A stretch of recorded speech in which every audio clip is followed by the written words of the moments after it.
Horses out, we have Blitz Street pass to begin. Moving a party outside, it's Lemon, then followed by Pan Embrace. About 7 wide comes entry number 9, Muracel, Daitorius and Husi also there. Then followed over by number 3, Monza, alongside Careless Moment. Next on line is Show No Emotion. As they leave the straight, Blitz Street, the leader by about 2 lengths. Husi now in second, and in third is Muracel. Daitorius is racing in fourth, it's a Lemon in fifth, and in sixth comes Pan Embrace. As they swing down the back, Blitz Street, Husi moving a party outside to take the lead. But here comes Daitorius. Now coming closer in third, it's a Lemon in fourth. Husi by only half a length. Daitorius moving a party outside. This time 2 entries, fighting it out for the lead. Husi is running by the rail, and on the outside is Daitorius. Blitz Street in third. We've got Husi, Daitorius is on the outside. Husi, Daitorius is on the outside as they come down to the last 200. Husi racing wide, by the rail is Daitorius. We've got Husi and Daitorius fighting it out for the lead.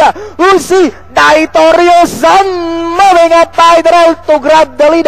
And finally it's Daitorius. Husi, Pan Embrace, Miss Fantastic. So, correct nga po yung ating datingan para sa inyong Super 6. It will be 2, 8, 4, 10, 7, and 1. Kagaya nga nung nabanggit ko kanina, kung mapapansin nyo doon sa ating final turn, medyo wide ang turn ni Husi. At palagay ko yun ang isa sa dahilan ng kanyang ikinatalo. Nakashoot naman ang tabing balya si Uno. He opted to run on the inside at nanalo nga po Daitorius. Doing 18, 24.5, finishing at 27, 1 minute 34 seconds flat ang preba ni Daitorius kung saan yan talaga ang kanyang best time.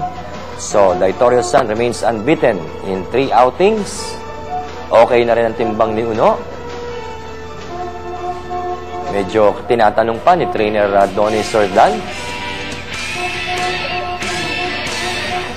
Eto, pansinin natin yung sinasabi ko. Although doon pa lang sa half mile, silang dalawa na talaga ang naglalaban, no? It's Husi and Daitorius. Medyo nag-wide nga ng turn itong si Husi. Tapos si Uno naman, split second decision. Ika nga, nag-split second decision siya.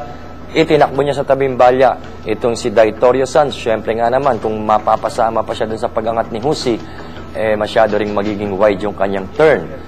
Naglipat ng kaliwang latigo si Uno at dito hand sticks and heels ang binigay na ni Uno kay Daitorius at nanalo pa ito over 2 lengths over Husi, then 4 Pan Embrace, Miss Fantastic, It's a Lemon, tapos Blitz Street, pero papasok